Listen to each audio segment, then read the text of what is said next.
اعوذ باللہ من الشیطان الرجیم بسم اللہ الرحمن الرحیم وقال اللہ تعالی فی القرآن المجید وکنتم امواتا فاحیاکم ثم یمیتکم ثم یحییکم ثم الیہ ترجعون۔ تم بے جان بے نام و نشان تھے، پھر تمہیں زندگی بخشی، پھر تم کو مارے گا، پھر تمہیں زندہ کرے گا، پھر آخر کار اسی کی طرف لوٹائے جاؤ گے۔ صدق اللہ العظیم۔ آخرت سے مراد وہ زندگی ہے جو ہماری اس دنیاوی زندگی کے بعد آئے گی۔ ہر مسلمان کا عقیدہ اور پختہ ایمان ہونا چاہیے کہ دنیا کی زندگی عارضی ہے، تمام کائنات کے فنا ہونے کا ایک وقت مقرر ہے۔ ہر جاندار کو موت کا ذائقہ چکھنا ہوگا۔ انسان مرنے کے بعد ہمیشہ کے لیے فنا نہیں ہو سکتا، بلکہ اسے دوبارہ زندہ کیا جائے گا، پھر اسے کبھی موت نہیں آئے گی۔ زندگی کا یہ دوسرا مرحلہ آخرت ہے۔ یہ دنیا دارالعمل یعنی عمل کرنے کی جگہ ہے، آخرت دارالجزا یعنی اعمال کا صلہ حاصل کرنے کا مقام ہے۔ جو انسان کو دنیاوی اعمال کے مطابق جزا یا سزا ملے گی، اچھے اعمال کے صلے میں جنت اور برے اعمال کے نتیجے میں جہنم میں بھیجا جائے گا۔ اللہ تعالیٰ نے سورۃ المومنون میں ارشاد فرمایا، افحسبتم انما خلقناکم عبثا وانکم الینا لا ترجعون۔ کیا تم یہ گمان رکھتے ہو کہ ہم نے تمہیں بے مقصد پیدا کیا ہے اور یہ کہ تم ہماری طرف لوٹ کر نہ آؤ گے؟ اللہ تعالیٰ نے اپنے رسول سے سورہ القصص میں بیان فرمایا، آپ ان سے پوچھئے بھلا یہ تو بتاؤ کہ اگر اللہ تعالیٰ تم پر ہمیشہ قیامت کے دن تک رات ہی رہنے دیں تو اللہ تعالیٰ کے سوا وہ کون سا معبود ہے جو تمہارے لیے روشنی لے کر آئے؟ کیا تم سنتے نہیں؟ آپ ان سے یہ بھی پوچھئے کہ یہ تو بتاؤ اگر اللہ تعالیٰ تم پر ہمیشہ قیامت کے دن تک دن ہی رہنے دیں تو اللہ تعالیٰ کے سوا وہ کون سا معبود ہے جو تمہارے لیے رات لے کر آئے تاکہ تم اس میں آرام کرو؟ کیا تم نہیں دیکھتے؟ علامات قیامت سے مراد یہ ہے جیسے آدمی کے مرنے سے پہلے بیماری کی شدت، موت کے سکرات اور نزع کی حالتیں ظاہر ہوتی ہیں، ایسے ہی قیامت سے پہلے چند نشانیاں ظاہر ہوں گی۔ انہی کو علامات قیامت یا آثار قیامت کہتے ہیں۔ علامات قیامت دو طرح کی ہیں۔ ایک تو وہ ہیں جو حضور صلی اللہ علیہ وآلہ وسلم کی پیدائش سے لے کر وقوع میں آ چکیں اور حضرت امام مہدی رضی اللہ تعالیٰ عنہ کے ظہور تک وقوع میں آتی رہیں گی، یہاں تک کہ دوسری قسم سے مل جائیں گی۔ انہیں علامات صغریٰ کہتے ہیں۔ دوسری قسم کی علامت وہ ہیں جو ظہور امام مہدی رضی اللہ تعالیٰ عنہ کے بعد نفخِ صور تک یعنی صور پھونکنے تک ظاہر ہوں گی۔ یہ علامات یکے بعد دیگرے پے در پے ظاہر ہوں گی، جیسے سلک مروارید سے موتی گرتے ہیں، ان کے ختم ہوتے ہی قیامت برپا ہوگی۔ انہیں علامات کبریٰ کہتے ہیں۔ علامات صغریٰ میں سے چند یہ ہیں: حضور صلی اللہ علیہ وآلہ وسلم کی وفات شریف، تمام صحابہ کرام کا اس دنیا سے رحلت فرما جانا، علم اٹھ جائے گا یعنی علماء اٹھا لیے جائیں گے، لوگ جاہلوں کو اپنا امام و پیشوا بنائیں گے، وہ خود گمراہ ہوں گے اور اوروں کو گمراہ کریں گے، زنا اور شراب خوری، بدکاری اور بے حیائی کی زیادتی ہوگی، مرد کم ہوں گے اور عورتیں زیادہ، یہاں تک کہ ایک مرد کی سرپرستی میں 50 عورتیں ہوں گی۔ علاوہ اس بڑے دجال کے 30 اور بھی ہوں گے، وہ سب دعوے نبوت کریں گے، حالانکہ نبوت ختم ہو چکی ہے۔ مال کی کثرت ہوگی، زمین اپنے دفینے اگل دے گی، دین پر قائم رہنا دشوار ہوگا جیسے مٹھی میں انگارہ لینا، وقت میں برکت نہ ہوگی یعنی بہت جلد جلد گزرے گا، زکوٰۃ دینا لوگوں پر گراں ہوگا اور اس کو تاوان سمجھیں گے، علم دین پڑھیں گے مگر دین کی خاطر نہیں، دنیا کے لیے، عورتیں مردانہ وضع اختیار کریں گی اور مرد زنانی وضع پسند کرنے لگیں گے۔ گانے بجانے کی کثرت ہوگی، حیا و شرم جاتی رہے گی۔ بر وقت ملاقات سلام کی بجائے لوگ گالی گلوچ سے پیش آئیں گے۔ مسجد کے اندر شور و گل اور دنیا کی باتیں ہوں گی۔ نماز کی شرائط و ارکان کا لحاظ کیے بغیر لوگ نماز پڑھیں گے، یہاں تک کہ 50 میں سے ایک نماز بھی قبول نہ ہوگی، وغیرہ وغیرہ۔ علامات کبریٰ یہ ہیں: دجال کا ظاہر ہونا، حضرت عیسیٰ علیہ السلام کا آسمان سے نزول فرمانا، حضرت امام مہدی رضی اللہ تعالی عنہ کا ظاہر ہونا، یاجوج ماجوج کا خروج، دھوئیں کا پیدا ہونا، دابۃ الارض کا نکلنا، آفتاب کا مغرب سے طلوع ہونا اور حضرت عیسیٰ علیہ السلام کی وفات۔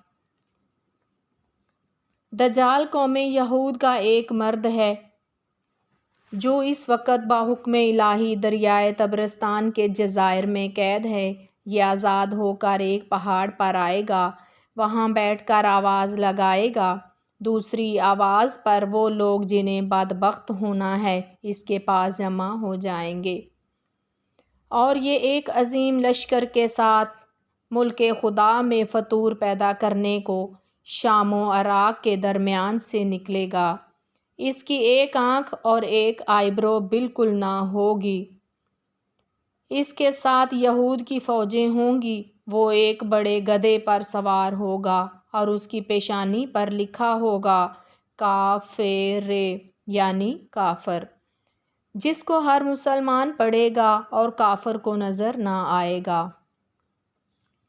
اس کا فتنہ بہت شدید ہوگا، 40 دن رہے گا۔ پہلا دن 1 سال کا ہوگا، دوسرا 1 مہینہ کا، تیسرا 1 ہفتہ کا، اور باقی دن جیسے ہوتے ہیں۔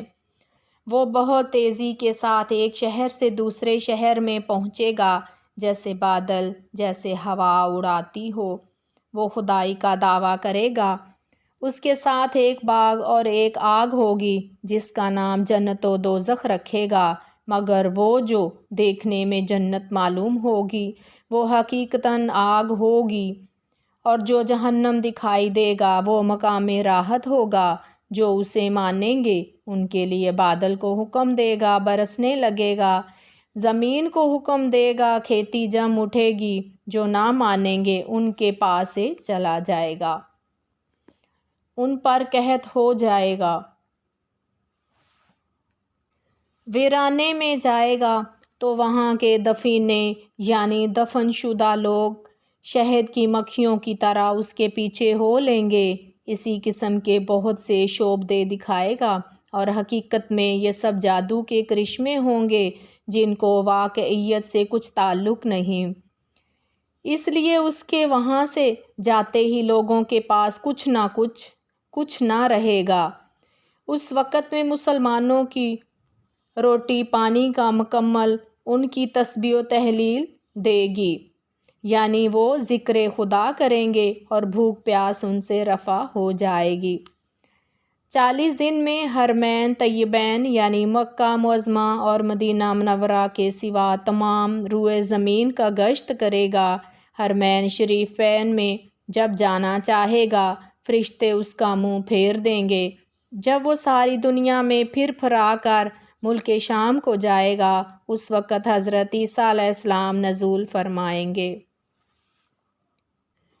جب دجال کا فتنہ انتہا کو پہنچ چکے گا اور وہ ملعون تمام دنیا میں پھر پھرا کر ملک شام میں جائے گا، جہاں تمام اہل عرب سمٹ کر پہلے ہی جمع ہو چکے ہوں گے، یہ خبیث ان سب کا محاصرہ کر لے گا۔ ان میں 22,000 مرد جنگی اور 1,00,000 عورتیں ہوں گی۔ اسی حالت میں قلعہ بند مسلمانوں کو غیب سے آواز آئے گی کہ گھبراؤ نہیں، فریاد رس آ پہنچا۔ اس وقت حضرت عیسیٰ علیہ السلام آسمان سے 2 فرشتوں کے پروں پر ہاتھ رکھے زرد رنگ کا جوڑا زیب تن کیے ہوئے نہایت نورانی شکل میں دمشق کی جامع مسجد کے شرقی مینار پر دین محمد رسول اللہ صلی اللہ علیہ وآلہ وسلم کے حاکم اور امام عادل مجدد ملت ہو کر نزول فرمائیں گے۔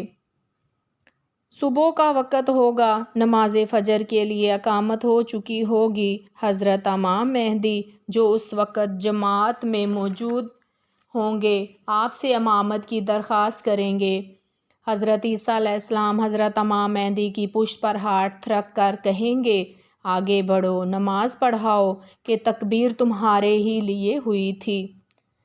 رسول اللہ صلی اللہ علیہ وآلہ وسلم فرماتے ہیں، تمہارا حال کیسا ہوگا جب تم میں ابن مریم نزول کریں گے اور تمہارا امام تمہیں میں سے ہوگا، یعنی اس وقت کی تمہاری خوشی اور تمہارا فخر بیان سے باہر ہے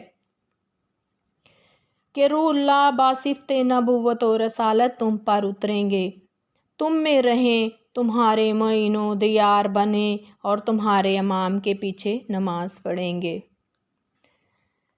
غرض ہے عیسیٰ علیہ السلام سلام پھیر کر دروازہ کھلوائیں گے۔ اس وقت دجال ہوگا جس کے ساتھ 70,000 یہودی ہتھیار بند ہوں گے۔ لشکر اسلام اس لشکر دجال پر حملہ کرے گا۔ گھمسان کا معرکہ ہوگا۔ جب دجال کی نظر حضرت عیسیٰ علیہ السلام پر پڑے گی، پانی میں نمک کی طرح پگھلنا شروع ہوگا اور بھاگے گا۔ یہ تعاقب فرمائیں گے اور دجال لعین کو تلاش کر کے بیت المقدس کے قریب دروازے پر جا لیں گے اور اس کی پشت پر نیزہ ماریں گے۔ وہ واصل جہنم ہوگا۔ آپ مسلمانوں کو اس کا خون اپنے نیزے پر دکھائیں گے۔ دجال کا فتنہ فرد ہونے کے بعد حضرت عیسیٰ علیہ السلام اصلاحات میں مشغول ہوں گے۔ اسلام پر کافروں سے جہاد فرمائیں گے اور جزیہ کو موقوف کریں گے اور خنزیر کو نیست و نابود کر دیں گے۔ تمام اہل کتاب جو قتل سے بچیں گے سب ان پر ایمان لے آئیں گے۔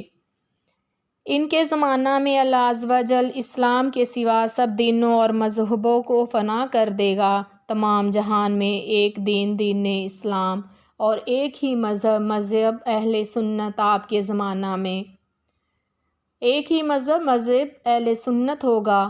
آپ کے زمانہ میں مال کی کثرت ہوگی اور برکت میں افراد اور ساری زمین عدل سے بھر جائے گی، یہاں تک کہ بھیڑیے کے پہلو میں بکری بیٹھے گی اور وہ آنکھ اٹھا کر نہ دیکھے گا اور بچے سانپ سے کھیلیں گے۔ حضرت عیسیٰ علیہ السلام 40 سال زمین میں امامت دین، حکومت، عدل آئین فرمائیں گے۔ اس میں 7 سال دجال کی ہلاکت کے بعد کے ہیں۔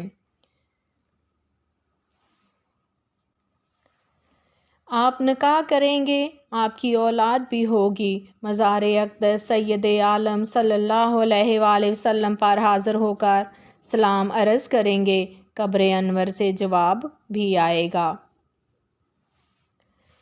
روحا کے راستے سے حج یا عمرہ کو جائیں گے اور ان سب کانیا کے بعد جن کا ذکر گزرا آپ وفات پائیں گے۔